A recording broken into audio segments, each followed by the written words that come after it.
Okay, so I've got my jumpers hooked up to B positive and B negative, so I got a good positive, a good battery positive and ground feed to the back for testing.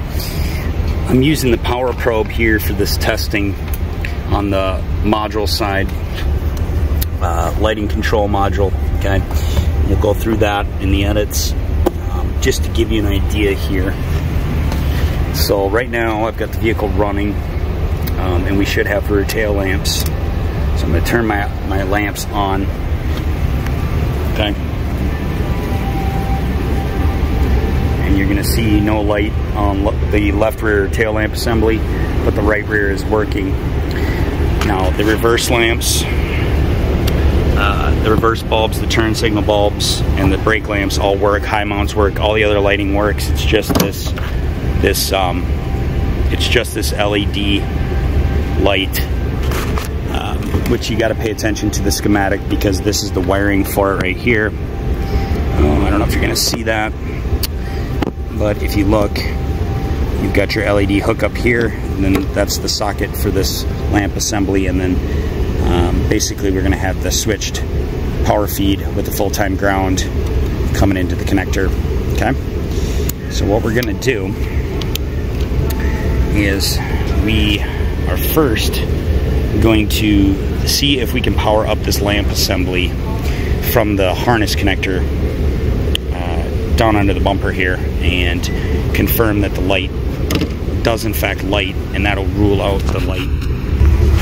Alright, before we do that, let's got my test light here, and I'm hooked to ground right now.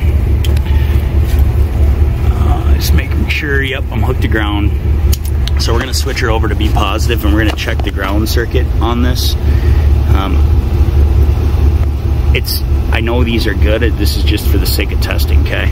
So let's test the ground quick. Let me switch my polarity over to battery negative. And again, we're going back to source, back to battery, okay? Okay, let's just confirm that we do have a good connection there.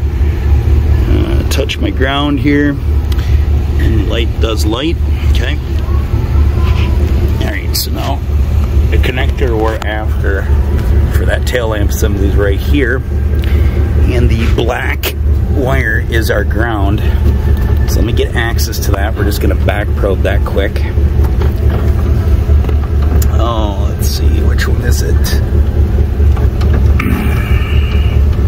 It is the top left there. That's what it's looking like. Let me just release this here. Let me get that down real quick. Okay, so you can see that my light is lit. It is a ground that is capable of carrying 750 milliamps according to my test light. You know, if I were to voltage drop this, of course I would go from battery negative to the ground and check for difference in potential. Now, I'm going to tell you right now, it's not a ground problem. Okay, so our ground is good to that tail light. So now what we need to do is we need to bypass test this lighting, this light, and see if it turns on when I give it power. I will go through that in the schematics and explain what I'm doing in a little bit more detail, but right now I'm going to get set up just to show you guys. Okay, so you can see that I'm getting a ground through the lighting, and if I apply power to the lamp,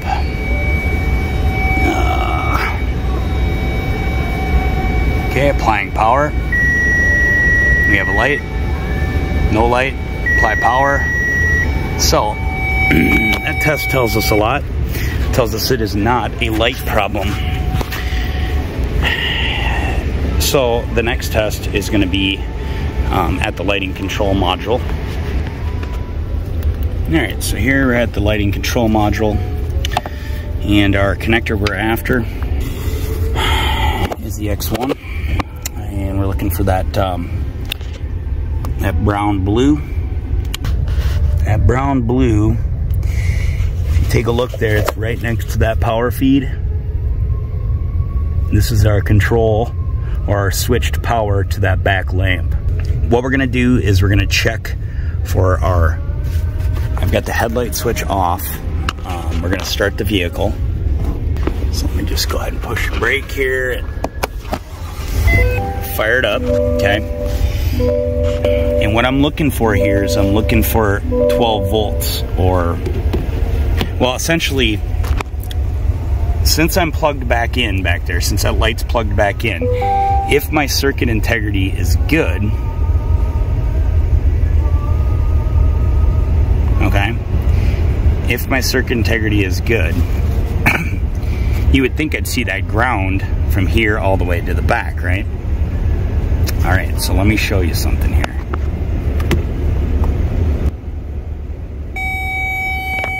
So there's the ground, okay? Let's think about it. I'm looking at my video now as I'm editing it, and I'm realizing how I misspoke. I tell you that I'm connected in the back to that rear tail lamp, okay? I didn't connect that connector, okay? That connector that we were testing at, I didn't plug it back in. So that tail lamp right now is isolated, meaning it's not connected to the harness at all. How am I getting a ground? How am I getting a ground right now? Am I getting it through the taillight? It's impossible because I'm still disconnected. I tell you that I'm connected in the video, okay? And you're like, I'm so confused, Pauly. Are you connected or are you not connected? I'm going to tell you right now, I was not connected. So that ground you're seeing, where's it coming from? The module. It's coming from that module. There's the ground, okay? But I don't want anyone getting confused about that, because as soon as I turn the light on, turn the lamps on here, and flick them over, you're gonna see that we're getting, what are we getting there? 14, you can't really see it. Stupid camera. 14.2 volts it says, okay? So our control is there at the module, okay? If I shut the lights off, you won't hear the beep anymore. You'll go back to ground, okay? Turn the lights on, you hear it. So that switch power is there. However, I was getting 14.2 here. Let's go to the back at the connector up by where the, well, we'll go back down to that connector underneath, and we're just gonna check that brown-blue with the lights on. Okay, lights are on, so we should have 14.2 volts, or no more than a 200 millivolt drop from here to there, okay? So let's go check it. I hope that makes sense, okay, guys? Okay, so what we're gonna do is I'm gonna touch the pin for this brown-blue. Oh, I just lost my light, but that's all right. So that brown-blue is on the far left, if you remember, right, on the harness side, okay? So if I touch that, the lower right pin down there with my power probe, and I got no voltage, that pretty much tells us there's an open from here to the module, okay? There's nothing wrong with the module, nothing wrong with the light. So let's do that real quick. Let's go ahead and touch that pin.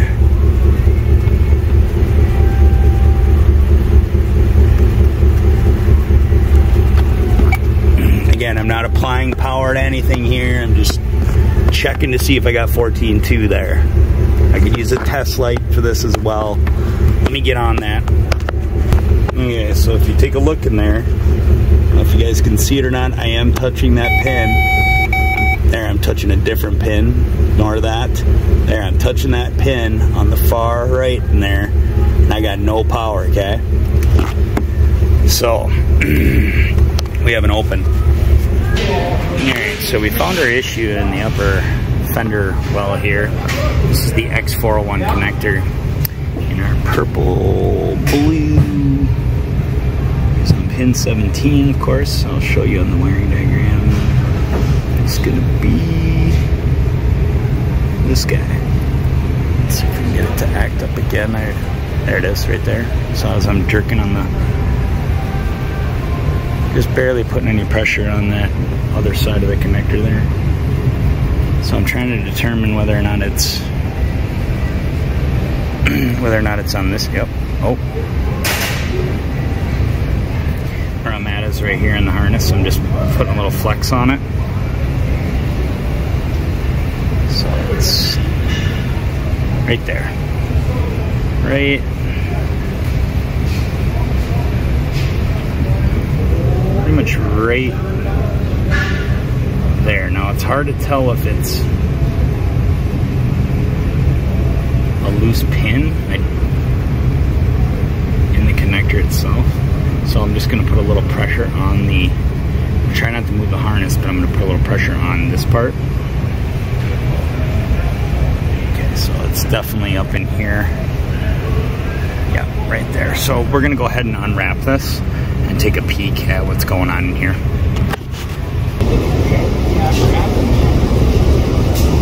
Leave me a pigtail though. What are they?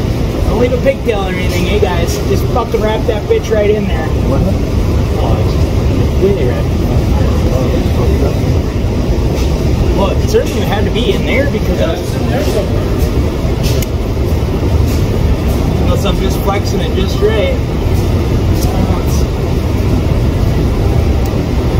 Oh.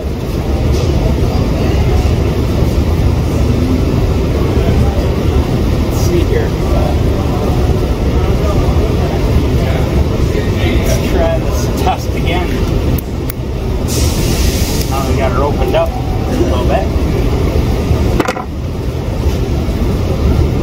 And wire in question is this guy right here. I don't see any brakes. Oh. Is it in the connector? Was I just getting fooled? I think I was getting fooled. It's got to be in the connector. It's got to be loose, huh? As soon as I put a little tug pressure on backwards on it. So it's not the tension of it, because I already pin dragged it. I can pin drag it again. So let's try this here. Hold on. Okay, grab onto the wire. All right. Hold on. Okay. I don't see any damage to it, so I'm just going to push pressure in, and I'm going to barely pull back on it. There it is. Yeah. That pin will need to be that's going to need to be repinned. It's like the pin contact in there, so we're going to have to take it out of the connector. All right. Obviously there's no damage here, so I'm glad I did a visual, because all I was doing was putting pressure, but it was enough to flex it at there. So just to show you my pin drag, my pin tension. Alright, so let's find this here. So it's the fourth one in. Yep, this brown one right here.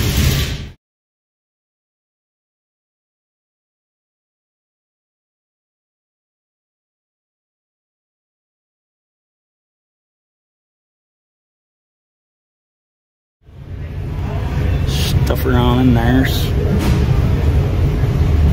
Yeah. Pretty good pin tension there. So it's definitely not that. It's the matter of it moving around in the connector itself. Okay.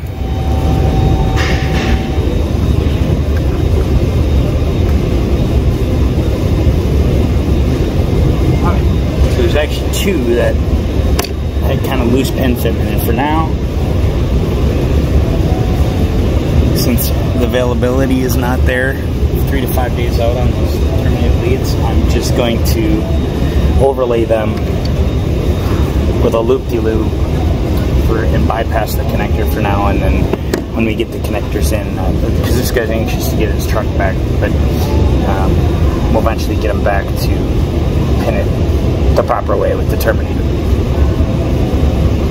So before anyone gets all crazy on this video, I'm not having this guy wait 3 to 5 days for some terminated leads.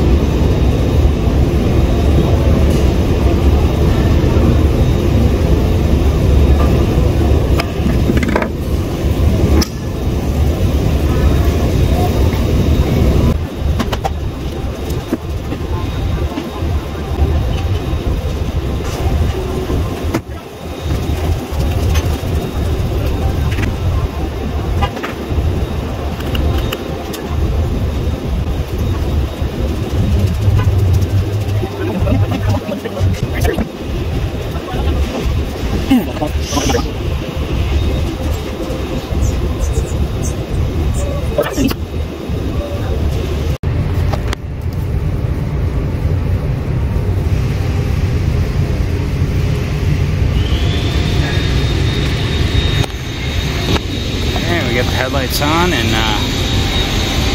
make sure we'll give her a good wiggle test. I got it all secured here. Oh yeah, nice solid lamp. So, like I said, you can see I just bypassed the connector for now on those two wires, and once we get the terminated leads, we'll unwrap it, splice them in, and she'll be back to factory. This will work for now so the guy can get his truck back. So the reason I bypassed this connector in this video is, one, I wasn't going to have the customer wait almost a week for the service connector as well as the terminated leads. Now some might be like, well, Pauly, why don't you just crimp on some new terminations and repin that connector? Well, I'm going to tell you right now, that's not an option on a lot of GMs nowadays. They're getting away from doing that. They're getting away from trays and actual terminating and repinning connectors. Whether you agree with it or not, I don't know what to tell you. Okay, I don't necessarily agree with it, because it would be nice if I could just pop a new terminated end on it and repin it, right? However, what you're looking at here is a wire-to-wire repair bulletin or document that GM has actually issued, explaining what their authorized repairs are for wire-to-wire repair. GM uses a DuraSeal splice, which is essentially the crimp and the weather sealing DuraSleeves. Okay, they're an expensive connector. You can buy aftermarket versions of them as well, but these are the only authorized methods of repair. Now, when it comes to connectors where there's more than 8, we'll say 8 terminated leads within it, you're going to be using terminated leads that are already terminated. So that means your termination is already on it. It's essentially like a pigtail. And you're going to use a DuraSleeve, and you're going to DuraSleeve that in and repin it, and you're done. Now, you're not actually putting the end on it because it's already done for you. You're just popping it in the new connector or whatever, and then DuraSplicing it in. They explain in here in this document on, you know, like, well, what happens when you're doing like a pigtail, because like if you're doing a pigtail for a sensor or a solenoid or whatever, you're going to get a pigtail, and a lot of times those wire sizes are a lot larger than the wire size you're working with. Well, on here they're explaining, well, then you're going to use the folded over wire method to repair them, which means you're going to strip the factory harness side wire off a little further, fold it over, you know, twist her up to give you that extra copper you need to make that wire-to-wire repair. Okay. On here, they're going to give you, you know, your splice sleeve colors with the part number and the gauge sizes they recommend, you know, based on, you know, whether it's a blue, salmon, yellow, whatever. Okay. Pretty straightforward, not something that I'm telling anyone anything new. Now, there's going to be some out there to be like, well, yeah, but you should have soldered that, and that's the only no, I'm going to tell you right now, you're wrong. Manufacturer does not, GM does not want you soldering. Okay? There probably would be exceptions based on where the repair is being made, but generally speaking, they don't want you soldering. And the reason they don't is because they find a lot higher failure rate with solder joints than they do with these DuraSplice seals. You can disagree with me all you want, but why would they issue the bulletin if that's not the case? So that puts an end to that argument right there. Other manufacturers might be different, but generally speaking, I think most of them are going towards this. It's a lot cheaper, a lot less room for error.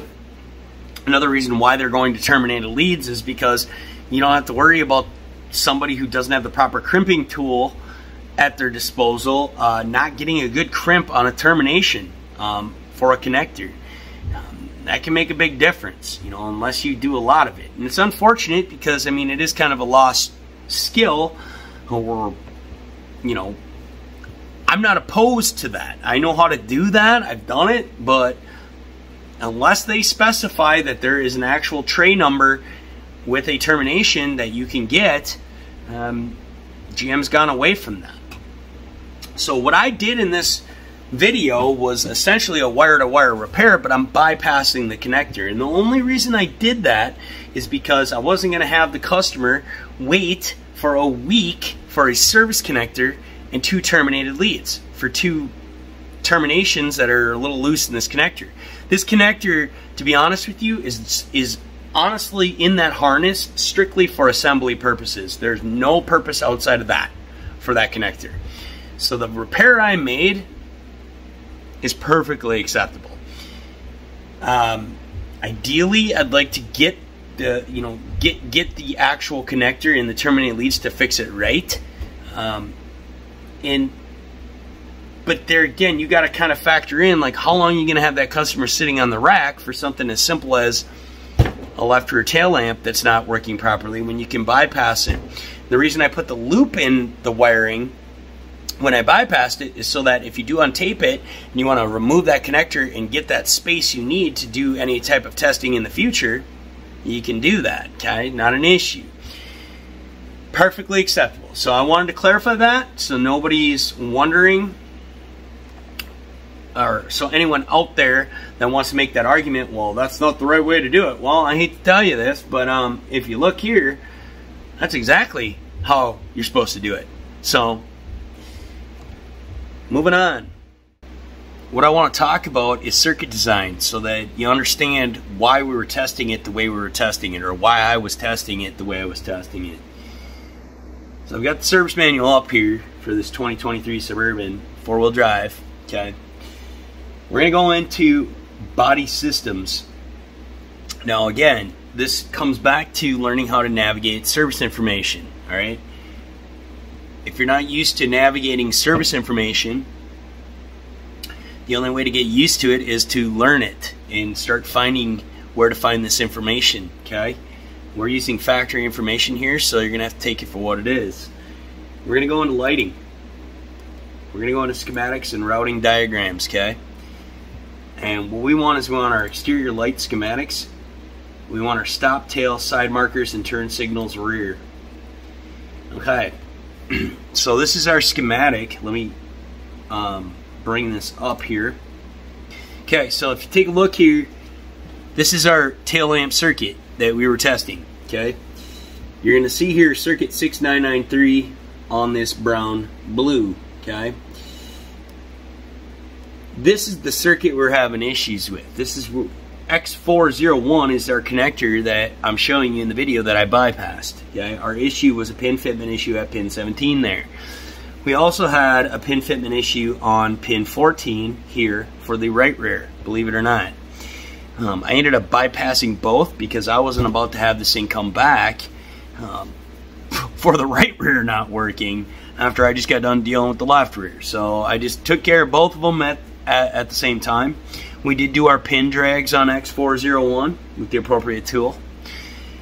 Pin drag was not an issue. What it was is the terminated lead that goes into the connector was walking back, so that male to female contact was separating, okay, because one was walking back in the connector because the plastic, for whatever reason, either one of the little metal tangs on the terminated lead was not properly holding it in place. Whatever the case may be, don't really care.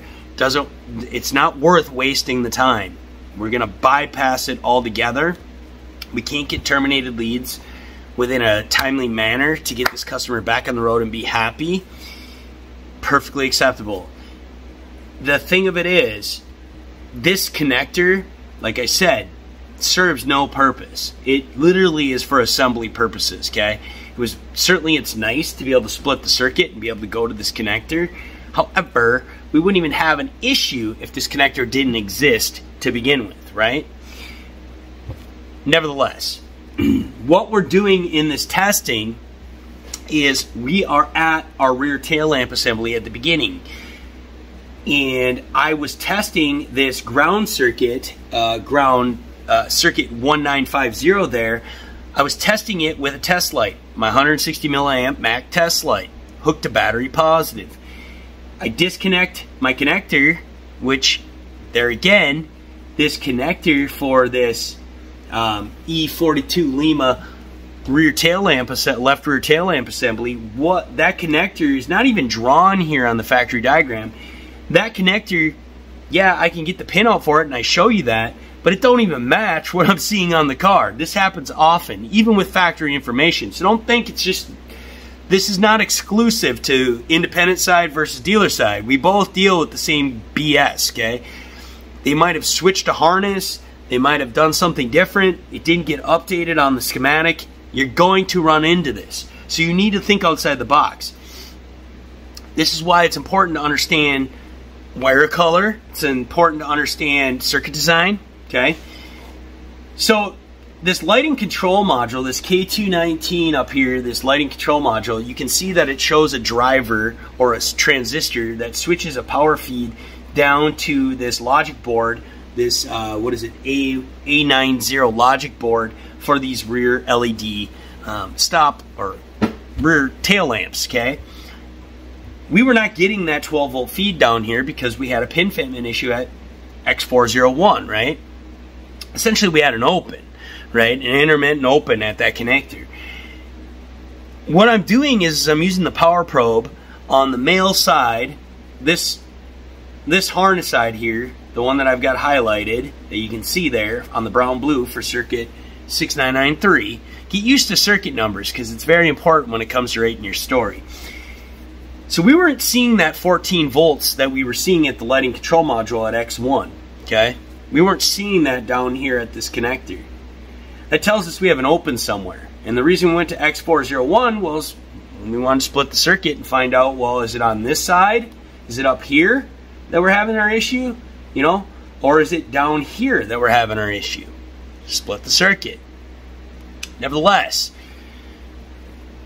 we knew it wasn't a ground issue. Now, if we had a ground issue, guys, our turn lamps in our stop lamps wouldn't be working, and they were working. So really testing the ground was kind of a pointless test, but for the sake of testing, we tested it anyways, okay? There is a possibility that internal to the lamp assembly we have a ground, a break somewhere in here, okay? But generally speaking, I'm concerned about a switched power feed control issue, okay? Now, one thing I want to point out is you'll see that they have a fuse drawn up here, Fox 10UA or Uniform Alpha, drawn internal to that K219 lighting control module. I don't want you to get confused. This is a factory diagram. That fuse does not live within that module. What that's telling you is that the power feed for that switched leg is coming from that fuse. That fuse lives in a completely different spot. All right, and I'm going to show you that. Let's go back, and we're going to click on that fuse, guy. And if you look here, it gives us 3 options where we can find that fuse, guy. We're going to go to the one with all these fuses, guy. And if you look, it's highlighted right there, okay, that fuse lives within the X50 Alpha engine wiring harness junction block, which is our underhood fuse box. If we needed to find out where that is, or anything is, we use these designations. That's why it's important to understand when they label something X50A, okay, that designation is going to help us locate things. You might think it's silly, but it's not, all right? These numbers mean things, okay? But nevertheless, we'll get into that.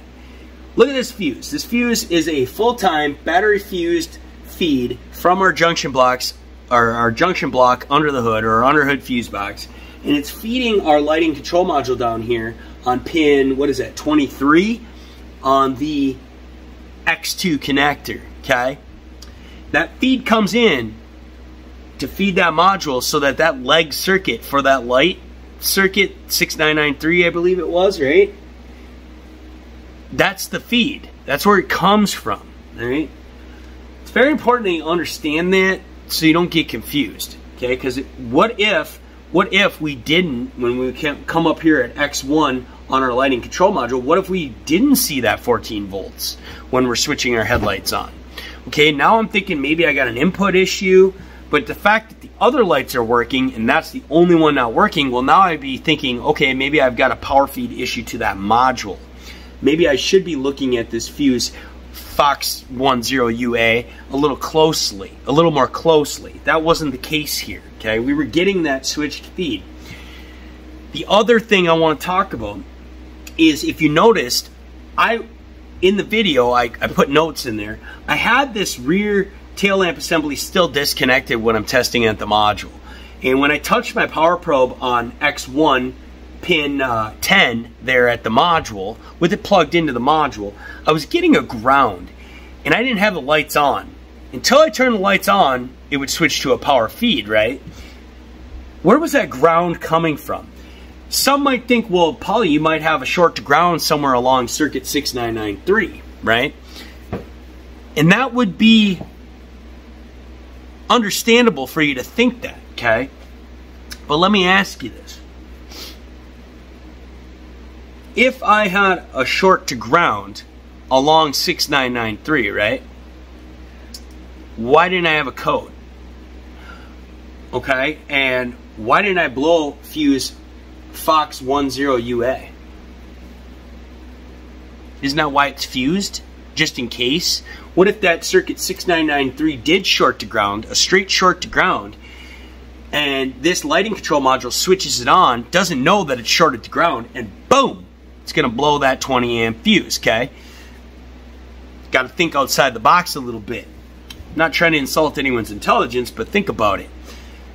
So I'm thinking, wow, where's that ground coming from? Well, it has to be coming from internal to this lighting K219 lighting control module, because who knows, okay? It's backfeeding through the module and finding a path to ground, and that's where we're getting it from. Because as soon as we switch power to it and it switches the leg on and provides the 14 volts down 6993, the circuit 6993, that ground went away. So that ground is internal to that module. Now it could be a monitoring circuit that we're not seeing, that they're actually monitoring this internal and there's a ground associated with that monitoring circuit. Who knows, right? So I don't want people to get confused there, because that can get very confusing. You'll see that a lot. And some guys will go down a rabbit hole and be like, well, I got a short to ground. But do you, though? Now, if you're using an ohm meter, same thing. You would see continuity to ground. If it's a ground through that module, though, you're going to see a high resistance value. You're going to, most likely, you're going to see like in the millions of ohms, possibly the K ohms, whatever. And you're going to be like, wow, maybe it's a, maybe it's a really partial short to ground, but I'm going to tell you right now, it's pretty unlikely, okay? It's just unlikely. What you're seeing is you're seeing a backfeed, you're seeing a ground backfed through that module, okay? That's what you were seeing there, to clarify.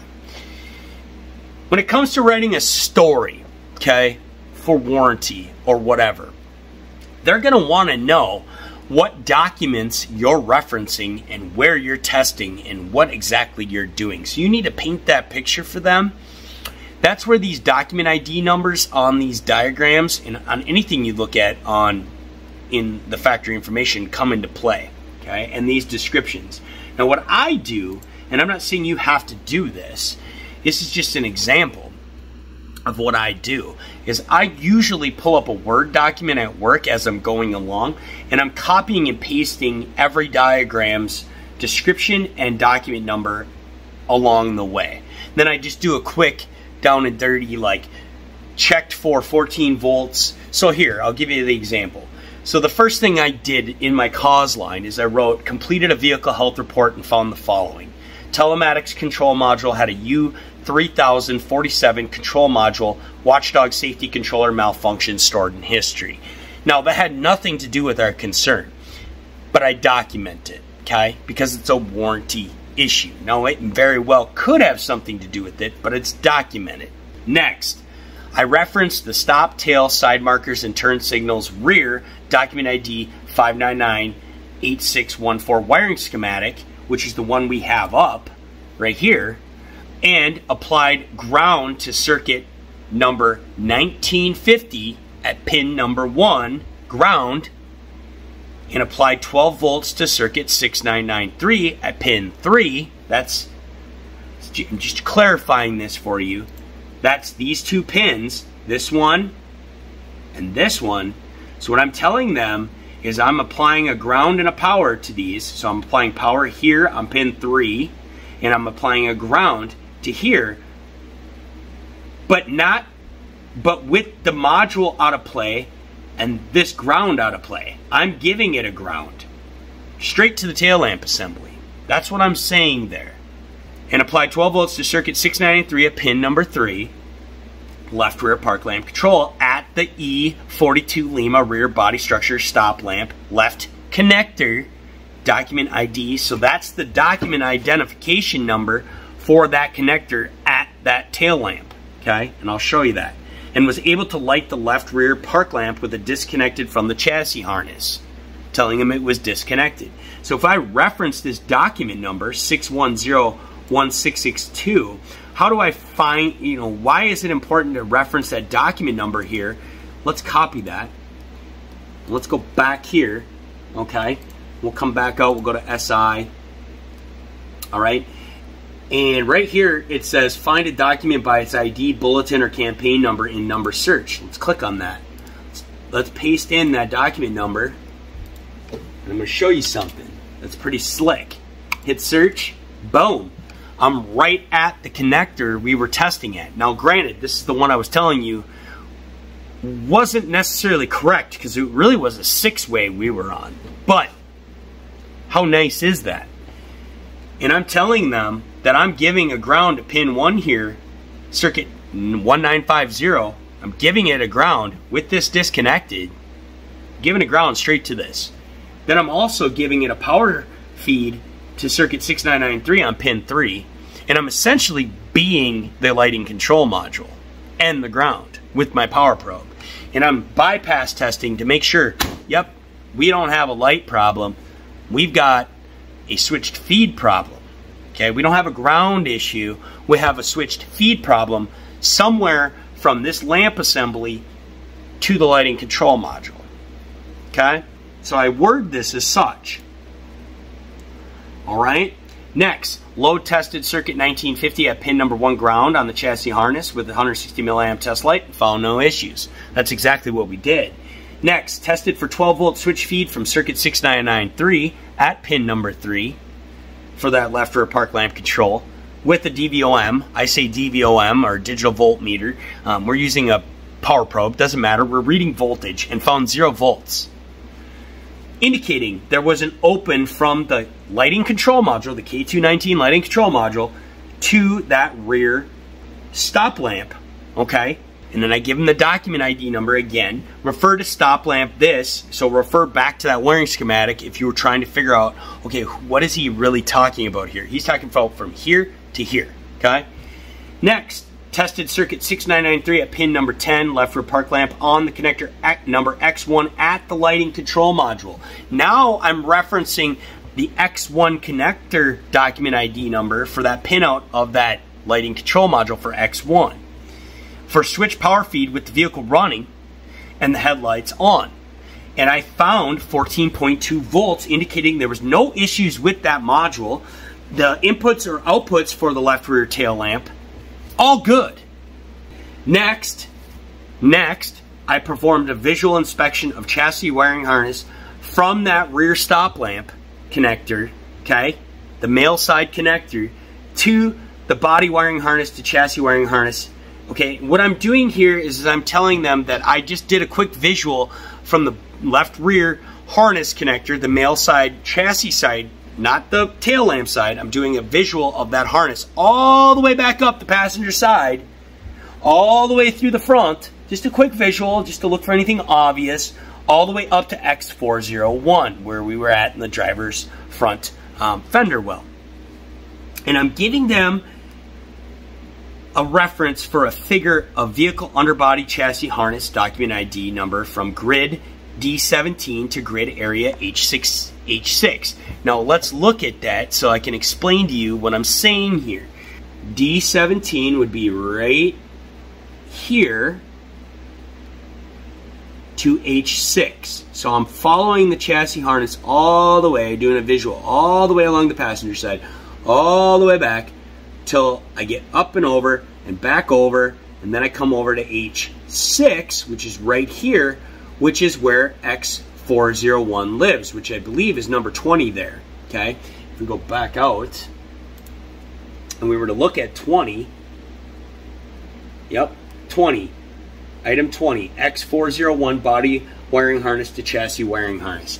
So that tells whoever's looking at my story for warranty that I did do a visual inspection of that harness, but I didn't see any issues.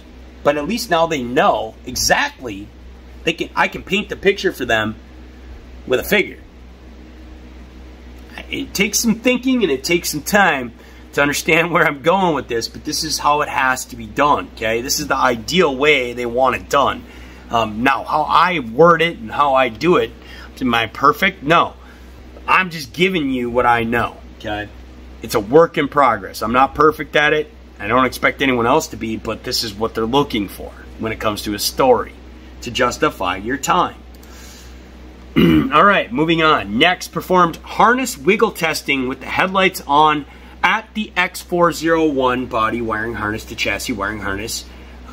Again, I'm giving the document number for X401's connector end view, and found terminated leads were not seating securely within the connector at pin number 14, like we talked about, on circuit 6995, right rear park lamp control, and pin number 17 on circuit 6993 for the left rear park lamp control on the female side connector of X401. Pretty much narrows it down.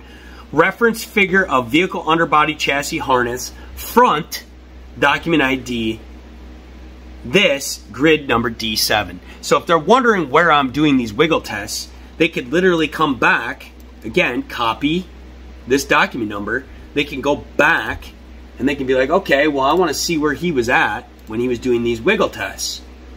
So he was at grid D7 doing wiggle testing. Let's look at D7. So that means he was doing his wiggle testing from, here's D7. He was doing his wiggle testing right in this general region. All right? He's all, you know, when it comes to referencing what you repaired, they're also going to want to know, well, I spliced in new wire from grid D7 to grid E8. Okay, so maybe I splice in new wire from here to here. They're going to want to know that. And they're going to want you to reference this document number for this figure so they can look and be like, okay, that's where he made his repair, or that's where he found his issue. You see how we write bulletins now? You see how we find out what's going on in the field? It comes from guys referencing and documenting these issues they're finding so that they can literally narrow it down. Okay? I'm just trying to give you guys some insight. Hate it, love it, be bored, don't matter to me. Just giving you some insight. All right, moving on. So here's my recommendation.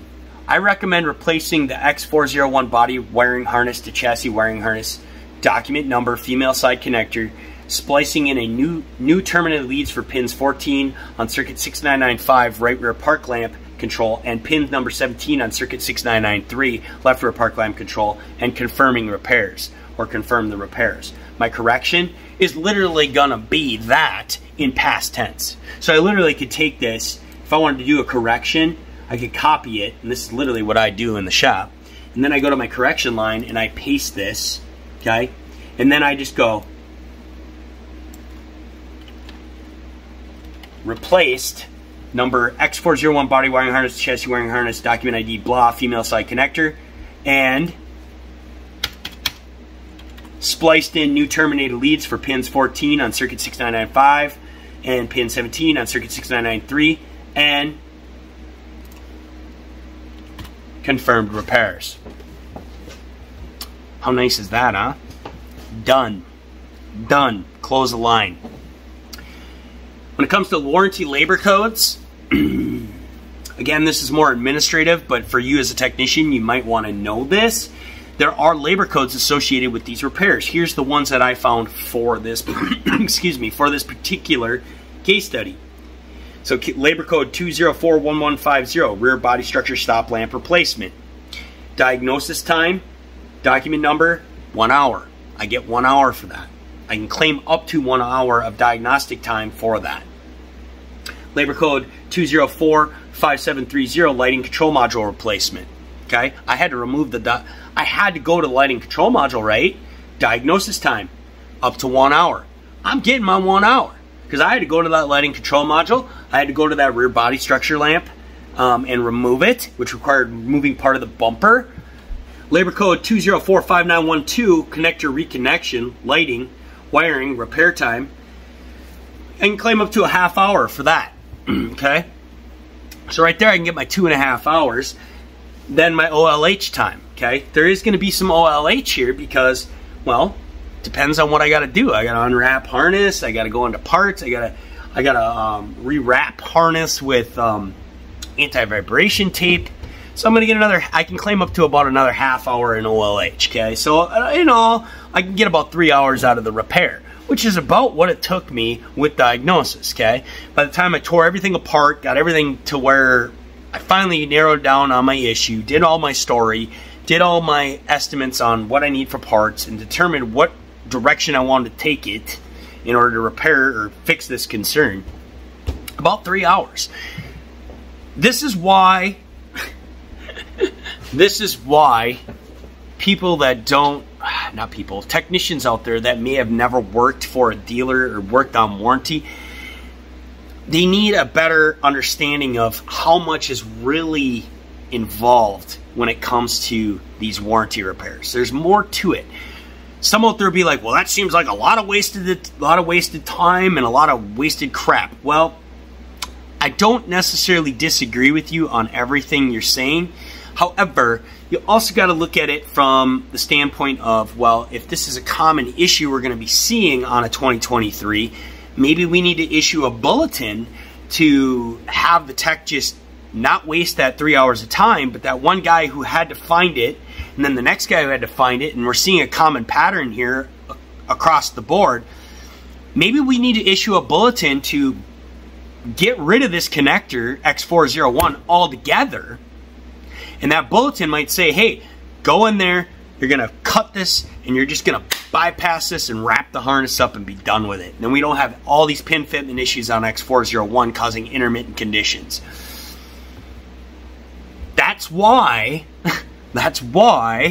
they do what they do. And it makes sense. I'm not saying it's perfect. Of course, nothing's perfect. But people need to understand that there is more to warranty, there is more to this process than what meets the eye, what you might perceive. You as a technician, being younger or whatever, might not understand that there's a lot more to it than just you finding the problem, diagnosing the problem, fixing the problem, and then not realizing that your story can cause kickbacks on the administrative side where you're not going to get paid for that time, or that dealer is not going to get paid for that time because you can't justify what it is you did. I'm justifying what it is I did. I'm showing what I did, not only in video, but also on paper, okay? I'm not saying you shouldn't film what you're doing. That's certainly a good way of doing it because it gives you a reference. That's why I like to film some of my stuff, not necessarily to make YouTube videos. It honestly is for me to reference. Oh, shoot, I don't remember what exactly I did there. Let me go back to my video. Oh, I don't remember what that sensor was doing at that particular load, engine load. Let me go back to that video. Or that picture, okay? Pretty cool if you use technology to your advantage. Anyways, I'm kind of rambling now. Hope you guys enjoyed it. Hope you learned something from it. I know it's not perfect. Nothing ever is. But when it comes to talking about the service technician aspect, there's more to it when it comes to this side of the industry, okay? Anyone out there with a lot more experience than me is going to probably give me a lot of feedback, will probably give me feedback saying, well, Paulie, you missed this, you missed that. Okay, hold on, sweetheart. Daughter, interrupting like usual. I'll be in there in a second. But there's a lot more to it than just what meets the eye, okay? So that's what I hope anyone who's watching this gains out of it. I apologize for the length, but not really, because it's the only way you're going to learn. I learned a lot. I'm happy with it. God bless you. Take care and keep doing the right thing, and it'll pay off in the end, okay?